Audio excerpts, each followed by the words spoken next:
Cece. Hey, how are you? Good to see you again. My pleasure. Freak. Great game last night. That's what I do, right? Indeed. Have a seat. Pagnotti. How you doing? Thought you'd be selling used cars by now. Funny, comedian. I thought you would have invested in some new clothes, being a team owner and all. I see you still rocking that Goodwill look. Freak, what are you hanging around with this guy for? You know he's bad company, right? Got no choice. He helps me pay the bills. Plus, our mother loves him. Thank you all for coming by on such short notice. Well, So you know why we're here, right? Not really. you want to negotiate an extension for Freak, right? Well, since you mentioned it, your client is quickly becoming a liability for this organization. We've already put a plan in place that's going to address all your concerns please, and issues. Let me finish. Thank you. Myself, the front office, and the coaches are not satisfied with the adjustments you've made in your life off the court. I personally warned you about the company you keep, and we're fed up with the late nights and showing up late to shoot-arounds and the bad press and the incident at the nightclub. I told you Vic was going to be your downfall, and I was right. Something has to change now, or we're not going to need your services any longer. If this is about that Twitter stuff, Vic was playing. Okay, it was a joke. It's not about that. It's everything. But like I told you before, Vic is my best friend. I can't just cut him off. He's practically family. Not really. What exactly are you trying to say? I'm not trying to say anything, Dom. I'm saying it.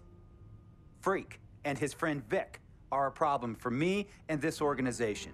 And I called you in here to figure out how we all together can fix this problem. And right now, I'm only seeing one solution. I agree that Freak may need to make some adjustments in his personal life off the court, but that's a learning process. We both know that. But this almost sounds like a threat. And Dom Pagnotti doesn't take too kindly to threats. Is this a threat? Call it what you will. We all know that Vic is a problem. The only person who doesn't seem to realize that is my brother. I'm sorry, bro, but enough is enough. I don't have a problem with what you're saying. I have a problem with how you're saying it. Now, I know we can come to some understanding without all the ultimatums or threats. Can we all come to a understanding, a compromise? No, no more compromises. I already warned Freak. I told you. Don't be a hero. Cut that zero. It's cut Vic loose, or we trade Freak. It's that simple. Fine, we'll go sign with another team. Good luck with that, Pagnotti.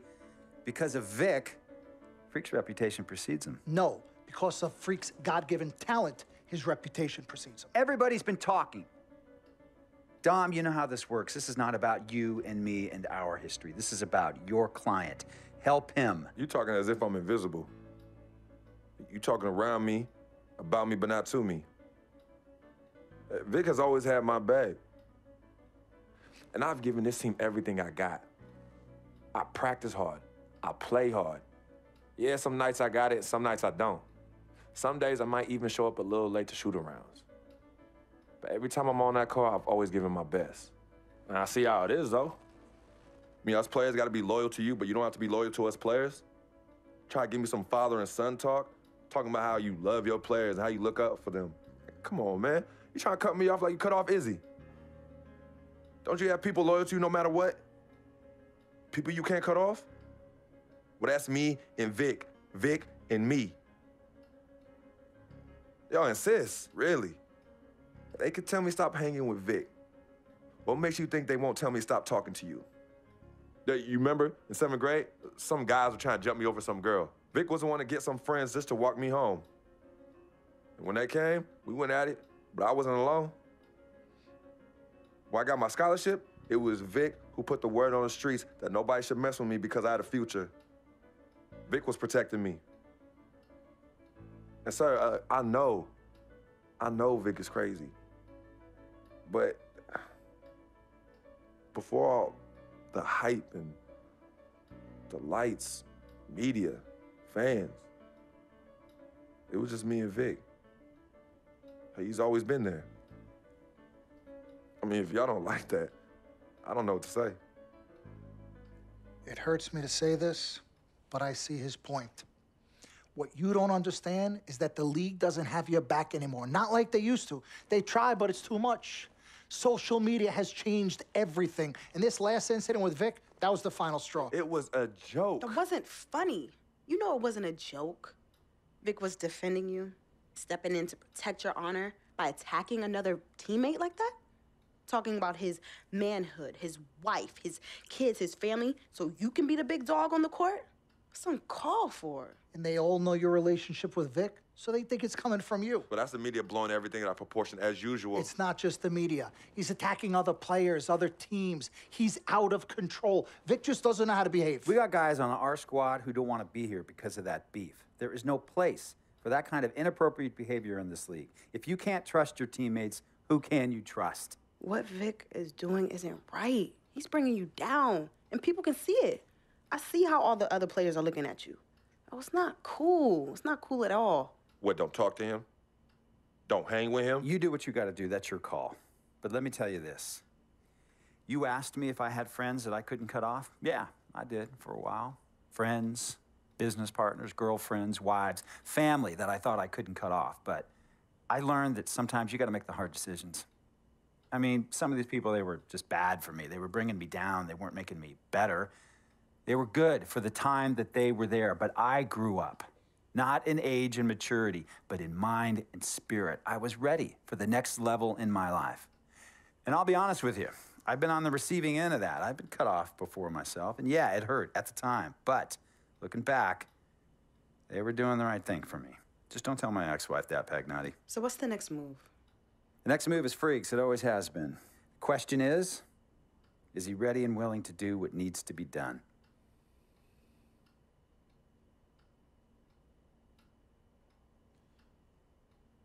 This is messed up. You take a moment to think about it, but think long, think wrong. The snafu should have been cleaned up a long time ago. With or without you, we got games to win. Freak, you gotta handle your business. Okay, we've all said our piece. You might cut me off as your manager, but I will always be your sister. Twin, this is on you. I might not like it, but I will respect any decision you make. I know money isn't everything to you, Freak, and I find it hard to say this, but I've grown to respect that in you. You're a man of conviction. But it's my responsibility to point out the consequences of that way of thinking. Now, for you, winning is everything, but winning isn't something you could do alone. It requires excellent, or at the very least, competent coaching, contributing teammates, and God willing, good health. And we all know that's not a guarantee. Now, the reality is you're not in control of any of those other factors, but if you, as the star player, fail to win and deliver a championship, you will be held responsible. You will be scapegoated, you will be villainized, and you will be punished accordingly. So when you say to me that as a free agent, all you care about is being in the best position to win, I understand what you mean. But again, that's not only up to you. Now, I'm gonna call my guy at Apollo Jets. I'm gonna get us a private plane for this tour. I promise you, you're gonna love the free agency experience. Now, your relationship with Vic has unfortunately cost us in some of these negotiations. We had 10 teams interested, we now only have 3. But thankfully, you wised up when it came to Vic.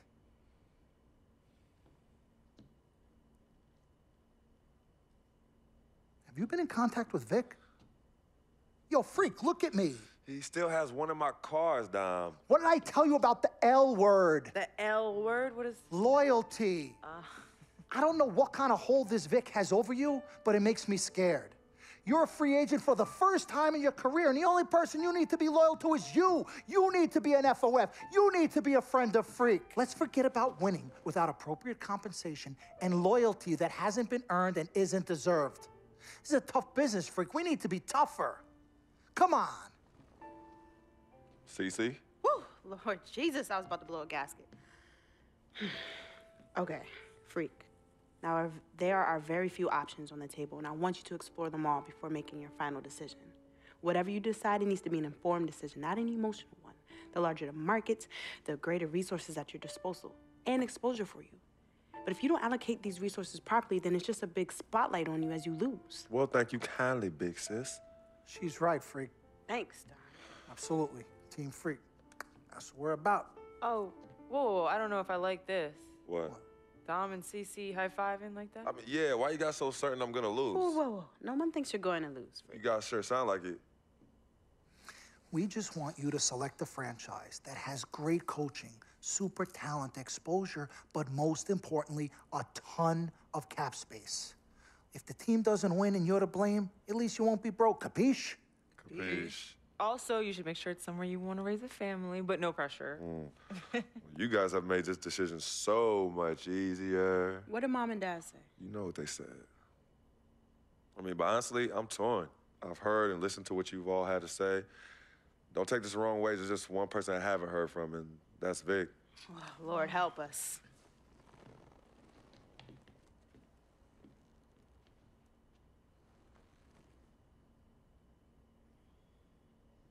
Yo, Vic, where you at? I've been trying to call you, man. Hit me back.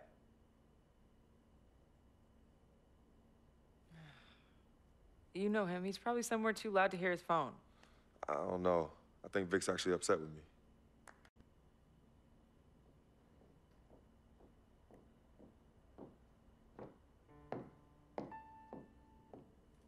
Yvette, please.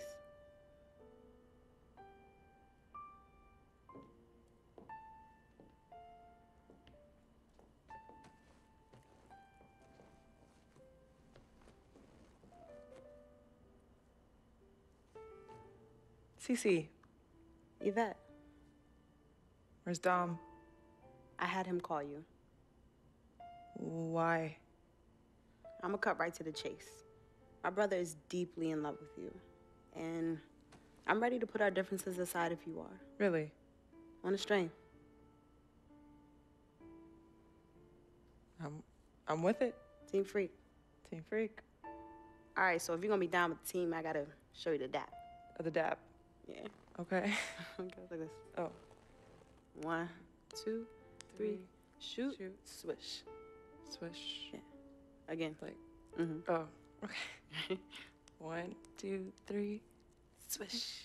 Yeah. Oh, okay. Like that. Cool, right? Yeah.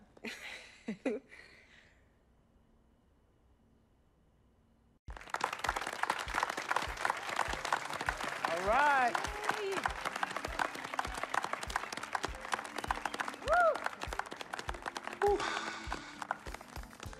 All right. Hello. Okay, well, I'd like to thank everyone for coming here today. I especially like to thank God, my Lord and Savior, my family, my agent, Mr. Don Pagnotti, twin sister and manager, Cece, my lady. Thank you guys for all your support. I'd also like to thank all the fans, and all the people out there who consider themselves an FOF, a friend of Freak. My free agency has been nothing short of amazing. And frankly, it has been a dream come true. But like most dreams, the reality is very different from what I imagined. Though I wouldn't change a thing about this period and the time I spent in the NBA, I can honestly say that nothing has been more gratifying and more difficult than choosing where to play next year. I sought the wise counsel of my loved ones. Nothing puts me at ease more than knowing that regardless of my decision, you guys will be there for me no matter what. Now, there are so many wonderful teams in the league, each filled with stellar talent and all vying to be #1. For me, there's nothing more important than winning and surrounding myself with those who feel just as passionate about the game as I do and have an unrelenting desire to win a championship ring. That's what matters most to me. It is for this reason above all, I've decided to go to the Denver Nuggets.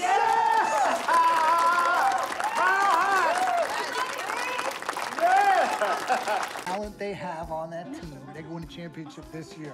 You think so? And you know what that means? I'm gonna get you. I love it. I know. Yes, my man. All right, son. Congratulations. I've been running. 3 letters. M-A-X, baby. Dom we trust, baby. Dom, we trust. Let me see this contract. Here you Let me go. see Hold this on. I gotta contract. call, I'll be right back. I gotta call finally. Yo, fool, where you been? I've been trying to call you. Mr. Freak, Yo, who's this? this is Officer Vasquez with the 9th Precinct. Officer Vasquez? What did Vic do now? Mr. Freak, there's been an accident. Look, we're gonna need you to come down to the following address as soon as possible. What kind of accident? Put Vic on the phone. I can't do that, sir. No, you're not hearing me. I want to talk to Vic. Look, sir, we need you to calm down as soon as you can. No. Hey, listen. Put down the phone, and I don't want to hear it get picked up until Victor Van Leer's on the Give me phone. the phone. Put Vic on the phone. Mr. Freak, Mr. Van Leer was killed in a car accident. What's going on? Give me the phone. The car he was driving was registered to you. We were able to identify him from the Listen flyers to of his me. possession. Freak, I give don't me the want to phone. talk to you no more. Freak, give me the phone. Hi, excuse me. Hi. Yes. This is Cece. This is Freak's manager. Who am I speaking with? Hi, yes, look, we're gonna need somebody to come down and identify Mr. Van Leer. Eyewitnesses say that he was involved in a car chase. 2 cars were chasing him, and as the chase escalated, he eventually lost control and crashed. Look, I'm really sorry for your loss. Hello. Outside of the deceased, was anybody else injured? Vic died in a car accident. What? Yeah. They said he was in a car chase. No. Freak, I'm sorry. He died. I'm so sorry, Freak. Freak, I am so sorry.